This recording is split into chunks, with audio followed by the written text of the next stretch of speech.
If you're looking for more horror outside of the mainstream, look no further than Unsung Horrors, a podcast about underseen horror movies. I'm Lance. And I'm Erica. Every other week, we'll cover a horror movie with fewer than 1,000 views on Letterboxd. We'll even give you double feature recommendations to pair with the movies we discuss. From gothic to shot on video, from slashers to comedies, from giallo to J-horror. We'll cover all the subgenres. So join us as we unearth these hidden gems of horror. Follow us on Instagram, Twitter, and Facebook, all at Unsung Horrors, available wherever you listen to podcasts. And part of the Someone's Favorite Productions podcast network.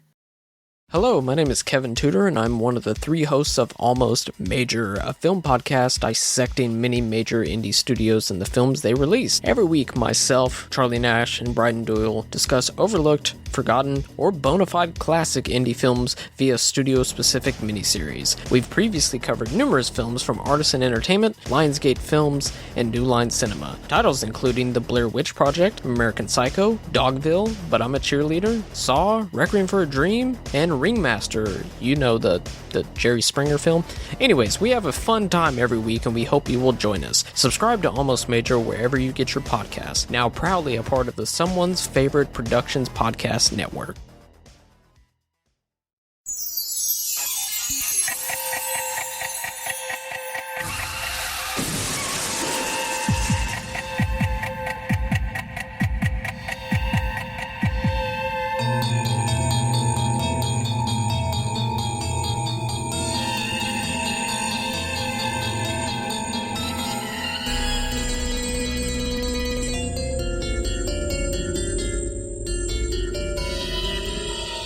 Hey there, I'm Chris Stashew. I'm Mike White. And this is Father Malone. And we are the hosts of Dreams for Sale, the only podcast that talks about the only reboot of Twilight Zone worth talking about, Twilight Zone 1985. On this episode of Dreams for Sale, we're going to be talking about episode 17 of the original run of the show. It aired February 7th, 1986, and it is broken into two segments. This is our first two-segment episode in quite some time. Those segments are Welcome to Winfield and Quarantine. You're now leaving scenic Winfield. Population 62. Median age 112. There's not much to do here, but you do it for a very long time. Look for it off the beaten path, just south of the middle of nowhere, on the back roads of the Twilight Zone. Quarantine? I wouldn't know anything about quarantine. Boy, shit. Never heard of it. A lot of people had never heard that word until a month and a half ago. Or as a segment of the population likes to spell it, quarantine. Quarantine, yes, exactly. Welcome to Winfield is directed by Bruce Bilson. It is written by Les Enlow. It stars Elisha Cook Jr., who, Mike, you and I are very familiar with. Also, our good friend Gerrit Graham. Life at last, Gerrit Graham, life at last. Instead of writing episodes, he's in front of the camera. For once, I guess this is, his second time in front of the camera? Wasn't he in something else? I think so. What was the other one? I thought he was in another segment.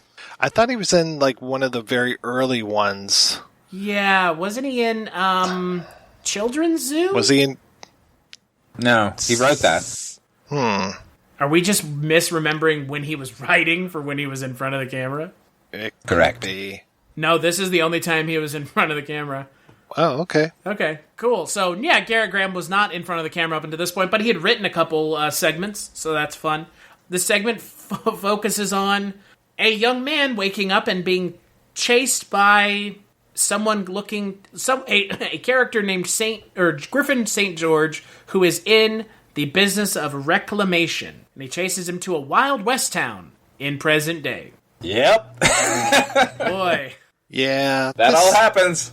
This feels like it was from the original show. And... Oh, boy, yeah. Right? Oh, and it would make more sense had this been made in the 60s, that a Old West 1890s kind of town had somehow stuck around.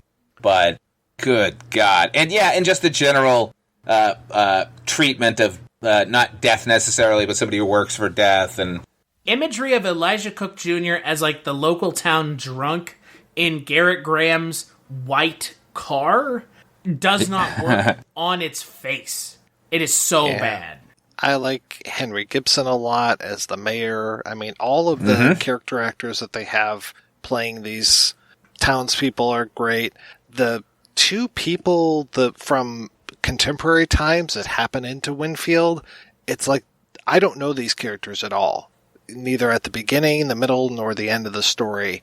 I have much more feeling for Elijah Cook Jr. or Henry Gibson than I do for these two normal people.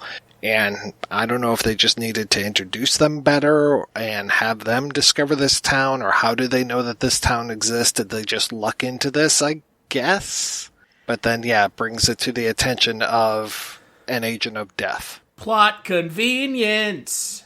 Yeah, it feels like they could have just jettisoned the two contemporary characters altogether and just have Death show up, and when they discover who he is and why he's there, he can say, I'm looking for somebody, the year is 1986, what the fuck are you all doing? Like, we didn't need to spend any time with these other people. Yeah, he could have gotten a flat tire there, as he kind of does, and that could have been the conceit. I really think you guys are onto something with this episode being a throwback. But the problem with it being a throwback is, like you've already said, it's a throwback, but there's no way this could have worked in 1985. This show isn't set up for this kind of segment. It makes no sense. Unless you have it set in the... They could have just set it in the 60s. It's not like the show is not averse to doing period pieces. I don't even know why it didn't do that. Yeah. Yeah, I don't get it at all. Like, I don't know, like, these people have been there for, what, approximately, 100 years, 80 years, not dying. The median age at the end is 112. Right. But that doesn't necessarily make sense, because I think Henry Gibson says he's about to turn 200, and the other guy, Elijah Cook Jr., says he's 180, and I don't really see young people around. That would really have to skew to go to 112. Well, there's, like, the sheriff is kind of younger, but, like, yeah, Henry Gibson and Elisha Cook Jr. are, like... I mean, Elisha Cook Jr. is ragged. Yeah. That's a nice way of putting it. I believe he was as old as he says. I love Elisha Cook Jr. Obviously, he's great. Anything that I've ever seen him in, he's fantastic, but it's kind of disappointing that he's in this segment, because the segment is not good. Like, it's actively not good. Same could be said for Gerrit Graham, who is always interesting, always fun, always committed, no matter what he's doing. And I think following him, that particular character, Gerrit Graham has a real way with kind of smug and also smarter than everyone in the room. And I think he definitely brings that here, and it's just completely wasted. I mean, Gerrit Graham is in the film that made the friendship between Father Malone and I possible, so it's a waste to see him in this episode and just go, oh, good, Beef from Phantom of the Paradise, and this is what he's relegated to, is this bizarre mix of, like, fish out of... They didn't even do, like, a fish out of water story. Like, that would have been almost the obvious direction to go, and they didn't do it, and by not doing it, it feels even more bizarre. I mean, the thing about this is 20 minutes long. Like, I don't even know how they had enough to mine 20 minutes of these two people going to this town. I don't remember anything from this segment, and I watched it today. It felt like nothing happened between them showing up and him going, all right, I'm just going to leave, then never mind. This is how muddleheaded the episode is. All those phone calls to Chin. They love to do this whole, we're going to peel back the curtain and show you how wishes work or whatever. So why didn't they actually have him visit the home office and, show him getting an assignment or something? That would have been interesting. How does the death office work? Yeah, or just cut to the other end of the phone line with Chin, exasperated that he has to keep talking to this guy through his job. Right. Yeah. I mean, the idea that there's a town or a place where people could come together and who have cheated death, I think is a potent idea. I also think, like, a new Mr. Death who's not so good at his job is also a good idea. And there is something to be mined here. It's just they went down every wrong path. Except for the cast, which is fucking great. Right. I mean, and we've seen them approach the kind of devil Grim Reaper characters before, and those segments have been really good. And this felt like it could have been like the next in that series of segments, and boy, nope. Yeah, it's not great. It's more frustrating. I think it's more frustrating for me because, like you said, Father Malone, the cast is so good that, and we've run into this problem on our other podcast, Chronicles from the Crypt. We talk about Tales from the Crypt. You have these really good actors, and they're completely squandered. And the biggest disappointment for the episode is you squandered these actors in the one segment that they're ever going to be in on this show. Congratulations. Yeah, you got Timothy Dalton, and you gave him this? Yeah. What? Yeah. Yeah. You have Elisha Kilka Jr. in front of your camera. Why are you giving him the same bullshit that he's been, lampooning for how many years? The only thing that actually made me laugh in the episode was right before Gerrit Graham's character arrives, two sort of the two dummies in town. One played by Dennis Fimple, I think his name is, who I think most people would know recently from House of a Thousand Corpses. They hear the car coming, they look, they see it on the way, and they're like, what the hell is that? When in the previous scene, the other two leads showed up in a car as well. I was just, that's the only laugh I got out of the entire episode, this sort of complete lack of continuity from literally scene to scene. Right. Yeah, we were talking a little bit before we started taping about Stephen King, and this kind of reminds me of a short story that was in, I think, maybe Night Shift, maybe, I can't remember the one, the one with the monkey on the cover, but Skeleton Crew. Guy, thank you. I also want to call it Monkey Shines because of the monkey on the cover. That's true. The guy who is always looking for shortcuts, and he basically can go through another dimension in order to find a shortcut. It's like he could have found this town. I love this whole idea. This town isn't on the map, and that's why nobody can find it, and that's why everybody gets away with living forever.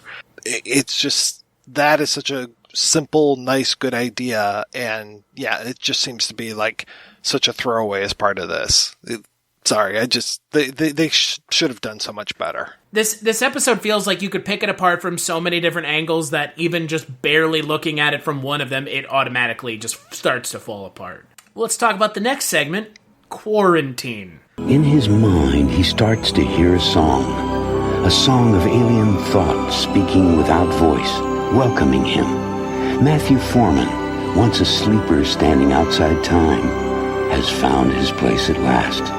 A voyager touching the farthest shores of the Twilight Zone.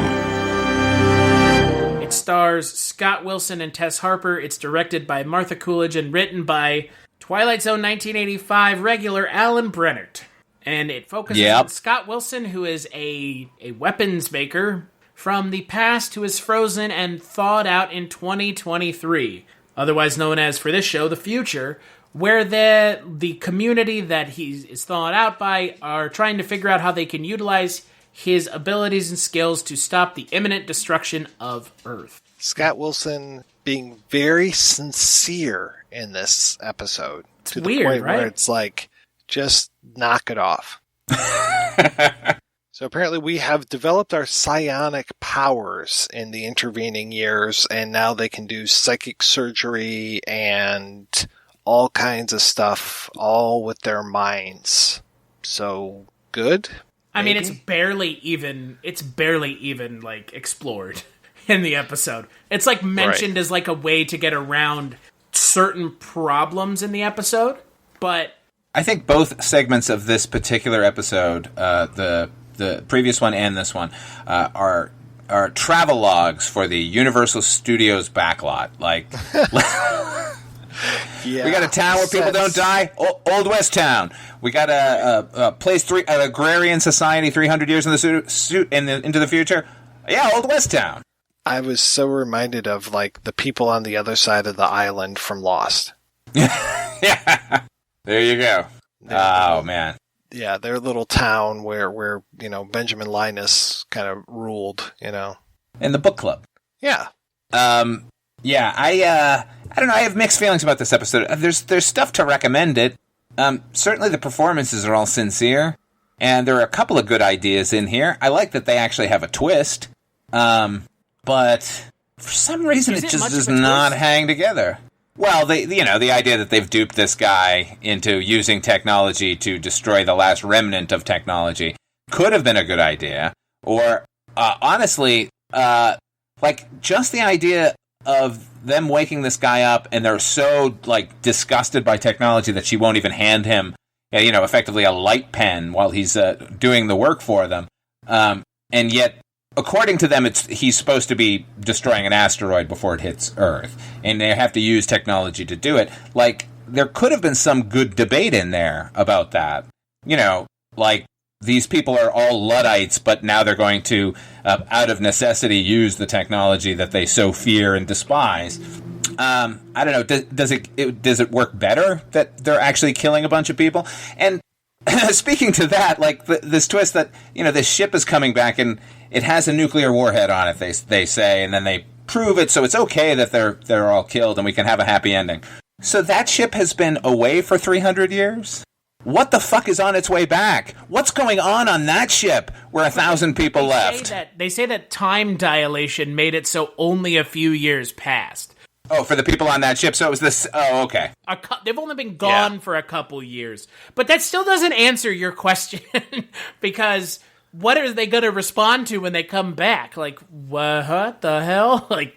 Yeah. I mean, it's 300 years later, and now everyone has psychic powers. What are they worried about? Right. Can't they put the razzle dazzle into effect here? Can't they put the whammy on their head? Like, what's?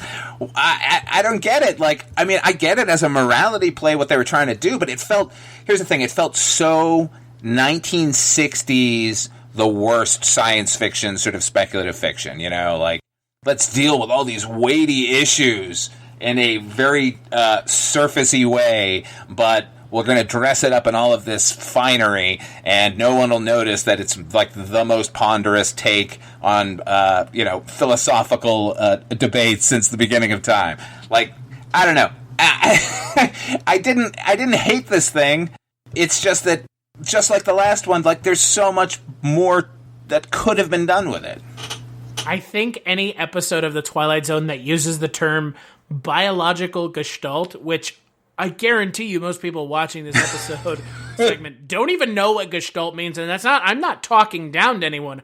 I'm just saying the episode puts its head firmly up its own ass to try and get into heady debates. Like, this is a show made for everyone, and automatically going in that direction starts like narrowing down the focus of who the people who will find the show interesting and worth watching. And they like start alienating people immediately by trying to get into these headier themes without really earning that ability to have that discussion. But I think the special effects are so good in this particular segment that it makes up for all the rest of the shortcomings. You can't even say with a straight face, can you? That is one of the things, is that this is one of the cheapest looking episodes that I've seen, and we've seen some really cheap stuff, but just even the lighting and everything when they're in their little house and he's on that amazing computer.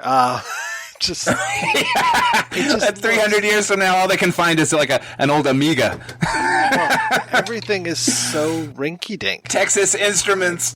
Oh, yeah. So I also bad. like the math in the episode. 80% of the human population was wiped out, so 200,000 people survived. So in 2023, they're claiming there were only 1 million people on the planet. Yeah, what? What? What now, episode? Like, do yeah. It's super weird. Again, this harkens back to Welcome to Winfield, like you said, Father Malone. It's just a mess on top of a mess on top of a mess. Yeah, I don't, a swing and a miss. I mean, I can't necessarily be mad at the episode, but I can't enjoy it on the level that I think they intended and I think could have been readily accomplished. Focus on one or two things, man. It's not like Kentucky Rye or Little Boy Lost. It's not those kind of like self-righteous episodes. It's just muddy. Yeah, it's not like actively offensive. It's just like that's not good enough. Like, right. You're presenting some ideas and those are good, but like you're presenting them to an audience who are used to this kind of thing. So you have to go the extra mile. Makes me feel a lot like Tales from the Crypt. It's just, you can't rest on good enough. You just can't do it. This is the Twilight Zone. Like, oh, it's the future, the psychics, or, unfrozen caveman lawyer. Well, that's enough, right? No, it's absolutely not. And then it is a completely, you can say, okay, so those horrible people are coming back, and they've got a nuclear warhead, and they're just going to start it all up again. First of all, the 1,000 people who are politicians and heads of state are not going to be able to start anything back up again because they're not going to be able to run a factory. They've got the one warhead probably. Secondly, as horrible as they are, they did just murder them all. So you don't get to have the lead character flying through space and the happy ending music at the end. This is a downer of an ending, and should be played as such, at least as far as I was concerned. No, he's going on a vision quest, okay? Oh my god. Yeah, this is a really...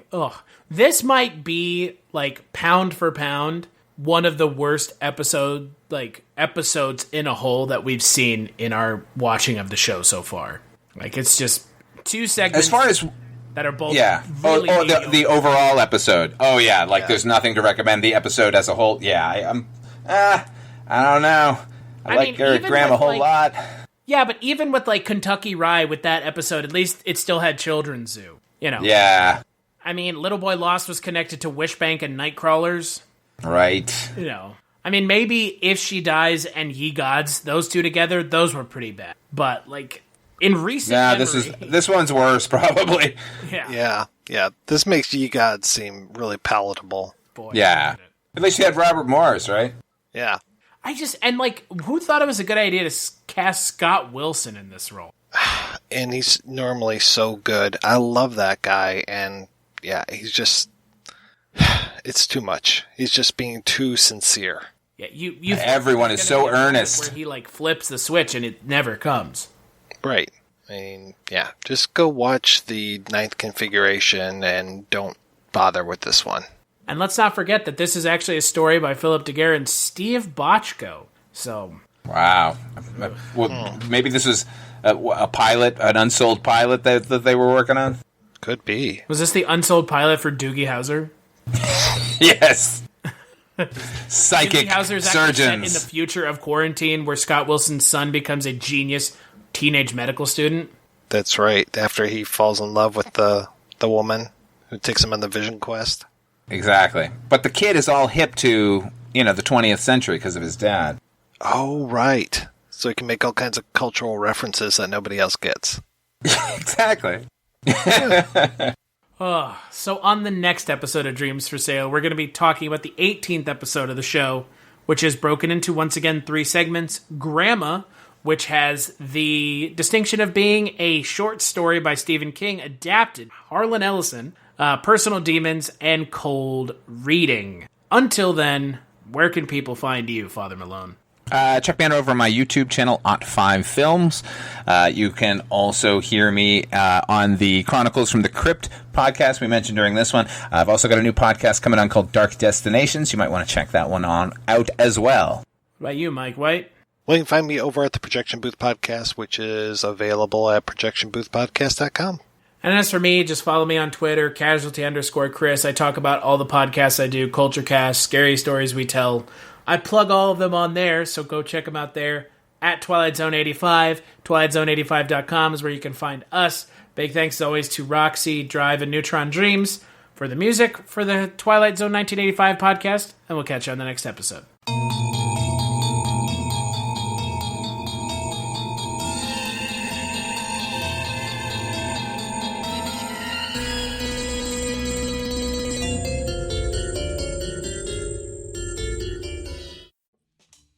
Do you love movies? So do I. What's up, y'all? It's KB, and I love movies. Inviting you to listen to The Conversation, a film podcast where passion meets perspective and opinion. From the old school to the new, I invite a guest on to discuss the movies that thrill us, challenge us, break our hearts, or even blow our minds.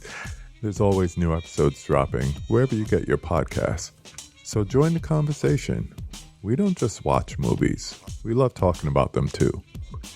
The Conversation with KB Loves Movies, a part of Someone's Favorite Productions podcast network.